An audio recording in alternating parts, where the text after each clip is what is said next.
أعوذ بالله من الشيطان الرجيم بسم الله الرحمن الرحيم رب اشرح لي صدري ويسر لي أمري واحلل عقدة من لساني يفقهوا قولي ربي يسر ولا تعسر وتمم بالخير.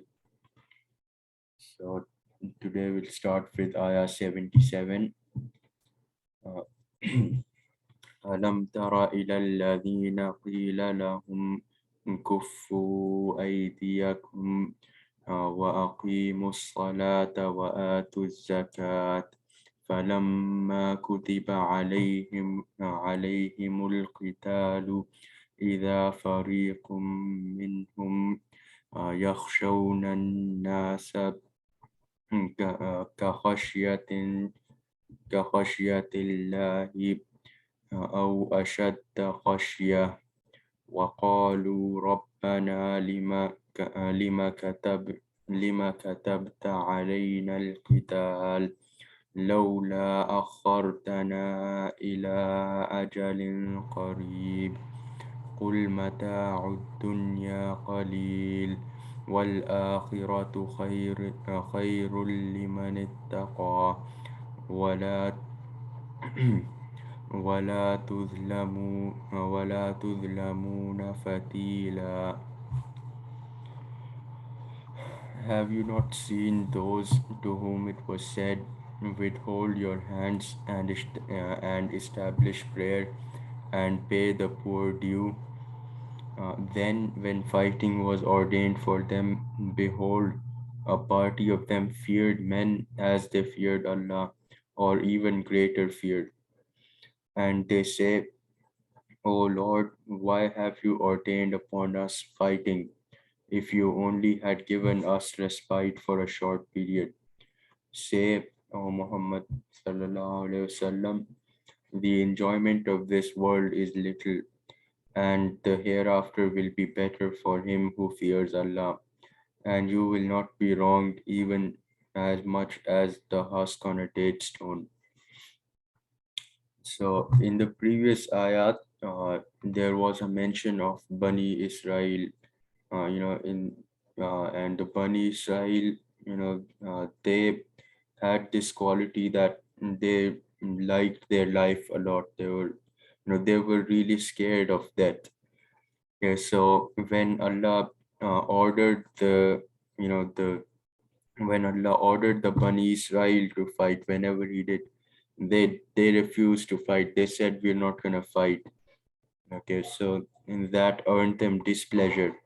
Okay, and over here in the start of the ayah, uh, have not seen those to whom it was said, withhold your hands. Yeah, this refers to the early Muslims in the Meccan period. Now, the Meccans, they were torturing these Muslims, they were abusing them, but Allah ordered them not to fight, no matter what. Yeah, so these Muslims, they had to struggle a lot to keep themselves intact and to not fight them back because it's natural instinct. So these people didn't fight either, but they earned His pleasure. They earned the pleasure of Allah. Yeah. And pay the poor due. And then when fighting was ordained for them, okay, when the Muslims migrated to Medina, and when the Badr was happening, okay, then a party of them feared men as they feared Allah. This is a mention of hypocrites now. Hypocrites, obviously they don't, they wouldn't like to,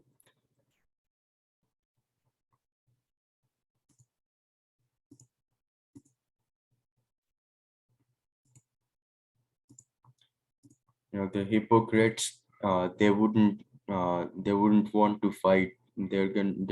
Because they have a risk of losing their life.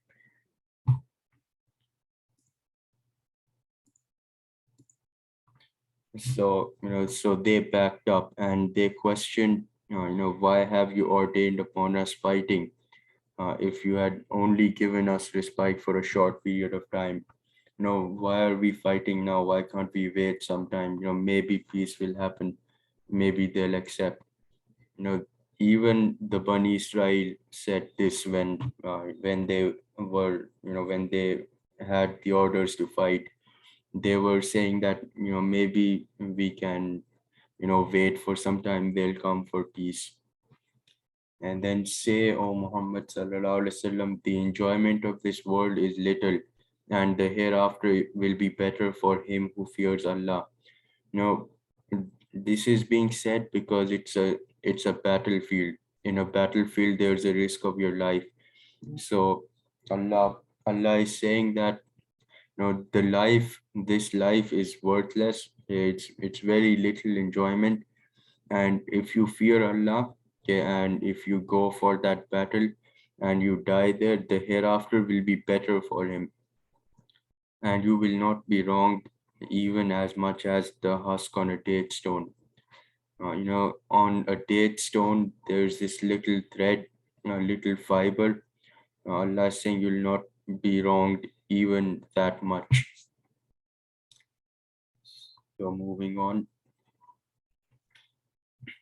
أينما تكونوا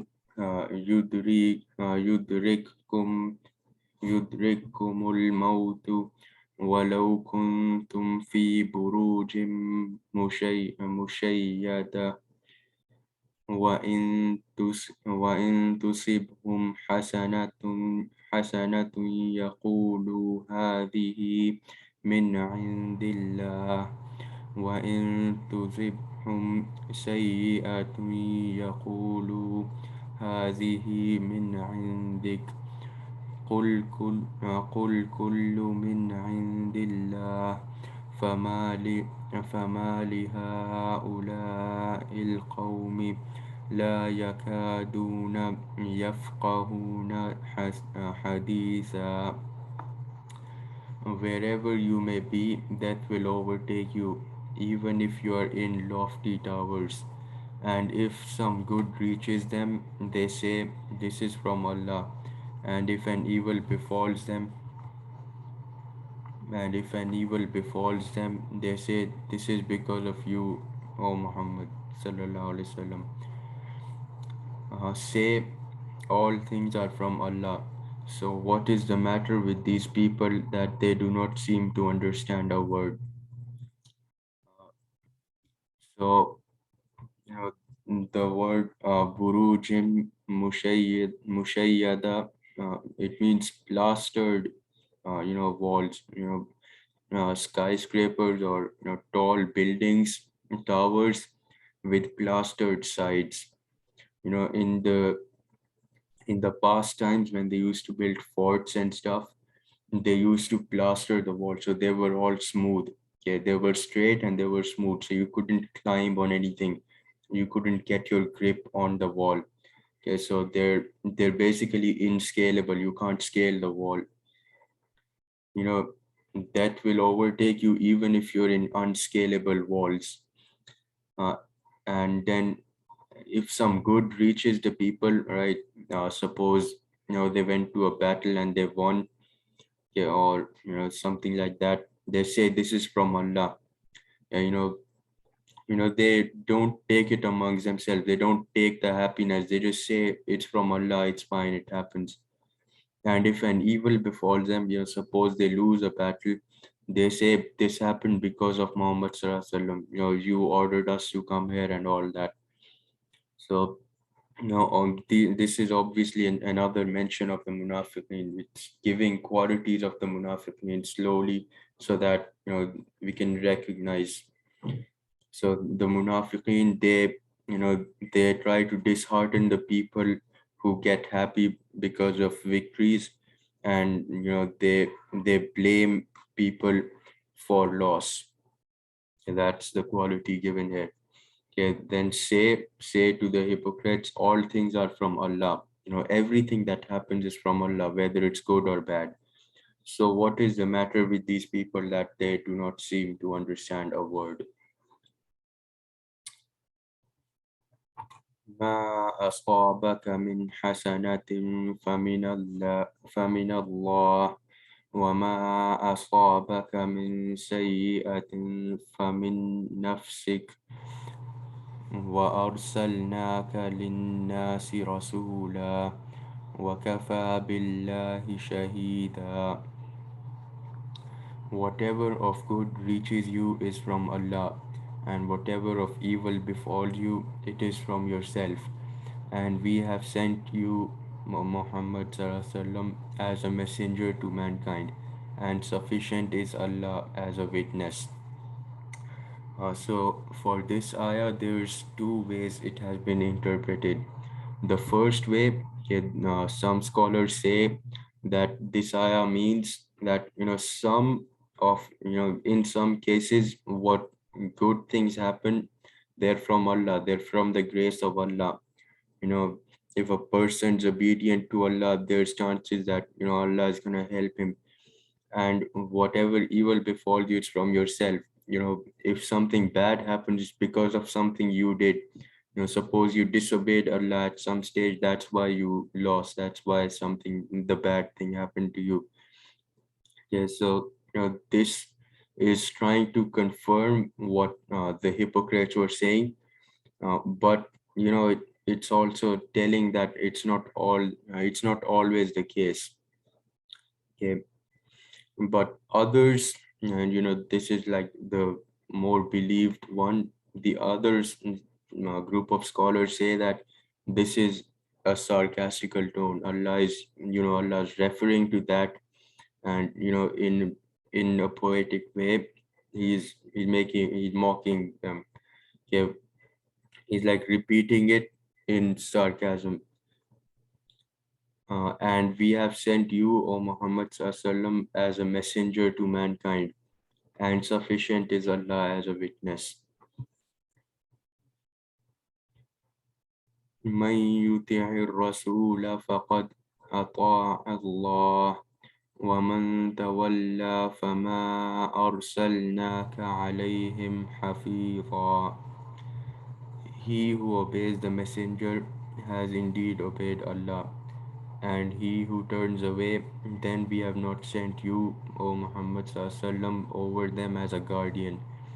Now, continuing the context above, the munafiqeen, they used to question the decisions of Prophet ﷺ. Now Allah is saying over here, whoever obeys the messenger, whoever obeys his commandments, they obeyed Allah. Basically wants to say that the messenger's commandments are Allah's commandments. They have the same importance, and they have the same reliability, same authenticity as the commandments of Allah. And he who turns away, then we have not sent you, O Muhammad Sallallahu Alaihi Wasallam, as a guardian. Uh, then Allah is saying to the Prophet Sallallahu Alaihi Wasallam that if they don't obey your order, no need to do anything. You're not a guardian. You don't have to force them to order, right? So whenever the Muslims went for battles, the Munafiqeen used to just, go back. They went back to Medina in Uhud, 300 of them. But the Prophet ﷺ didn't force them to come to battle. He just let them go. This is what it means. Prophet ﷺ is not appointed as a guardian. He's just a messenger. He's not supposed to force the people. وَيَقُولُونَ طَاعَةٌ فإذا برزوا من عندك بيت طائفة منهم غير الذي تقول والله يكتب ما يبيتون فأعرض عنهم وتوكل على الله وَكَفَى بِاللَّهِ وَكِيلًا. And they say, we pledge obedience, and then they have gone forth from you. A party of them spends the night in planning other than what you say, and Allah records what they plan by night. So turn aside from them and put your trust in Allah, and sufficient is Allah as a trustee. So over here, this is another quality of munafiqeen given, in the daytime, right? Whenever the Muslims had a meeting, They had meetings for deciding matters, for deciding whether to go out for war or not. Whatever decisions had to be made, Prophet ﷺ, he used to take a counsel, right? So in the council, these munafiqeen, they used to be very supportive. They used to say that we pledge you obedience, we'll do what you say, and all that. And then when they separate, when they part ways, and then when they're alone, then a party of them spends the night in planning other than what you say. Then some of the munafiqeen, they sit down alone in the night, and then they start gossiping about it. They plan the opposite of what they planned in the daytime, to undo those efforts, you know because of their hatred. And Allah records what they plan by night. So turn aside from them and put your trust in Allah. Allah is saying to the Prophet ﷺ that there's no need to take any action. Allah will take care of it. Yep. And sufficient is Allah as a trustee. أفلا يتد أفلا يتدبرون القرآن ولو كان من عند غير الله لوجدوا فيه اختلافا كثيرا. Do they not then reflect upon the Quran? And if it had been from other than Allah, they would have found therein much contradictions. Okay, so now this is again, referring to the hypocrites that have been mentioned all the time, all these ayat. Do they not reflect upon the Quran? Do they not read the Quran, understand it? And if it had been from someone other than Allah, they would have found many contradictions in it. This theme is repeated across the Quran too. It's mentioned in other ayat that Allah structured the Quran perfectly. It's a miraculous book. It's absolutely perfect. There's no contradictions at all. If it was made by any human, yeah, by anyone but Allah, anything but Allah, then it would have contradictions.